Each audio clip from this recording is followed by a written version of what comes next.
Sircilla development ఎట్లా ఉంది? అస్సలు జమీన్ ఆస్మాన్ ఫరక్. అంతేనా? ఇప్పుడు ఇదే రామన్న మాకు 2009లో మా దగ్గరకొచ్చినప్పుడు హ్మ్. ఏమీ లేదు.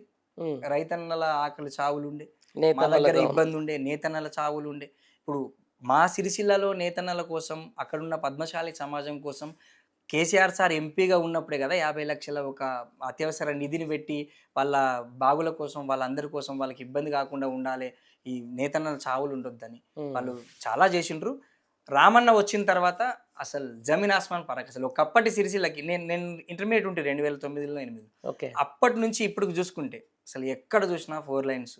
ఇప్పుడు మాకు లేనిదేంది అగ్రికల్చర్ కాలేజ్ ఉంది, బీటెక్ కాలేజ్ ఉంది, అవును. మెడికల్ కాలేజ్ సారు చలువతోటి మాకు మెడికల్ కాలేజ్ వచ్చింది. మా ఊరు ఆనుకునే ఉంటుంది మెడికల్ కాలేజ్. అవునవును. మాకు అపరెల్ పార్క్ వచ్చింది. హ్మ్. విపరీతమైనటువంటి అభివృద్ధి జరిగింది. ఎక్కడ కూడా మాకు సిరిసిల్లలో ఇబ్బంది లేదు. అంతేనా? ఆ! ముందు నుంచి అంటే సిరిసిల్ల అంటేనే కేటీఆర్ గడ్డ. అంటే అట్లని గాదు. ఆ! అంటే కేటీఆర్ ఉన్నాడు గాబట్టి వచ్చిందని గాదు. రామన్న ఎవరినైనా సమాన దృష్టితో చూస్తారు. రామన్న అట్లా పార్షియాలిటీ ఏం లేదు. హ్మ్. ఎంతైనా కొద్దిగంత ఆయన సొంత నియోజకవర్గం కాబట్టి కొద్దిగంత ఏమైనా ఎడ్జ్ ఉన్నా గూడా ఎవ్వరికీ ఏ లోటు లేకుండా చేసిండు. అంతే ఫైనల్‌గా.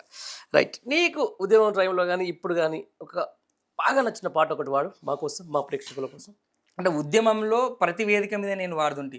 రగులుతున్నది తెలంగాణము రాయేసుడా రారా, ఆ! కదులుతున్నది తెలంగాణము లేయేసుడా లేరా, సింగరేణిలో సిచ్చుబుట్టెరా, తట్ట సెమ్మసులు సాము చేసెరా, సైరను కూతతో సమ్మెకొచ్చెరా.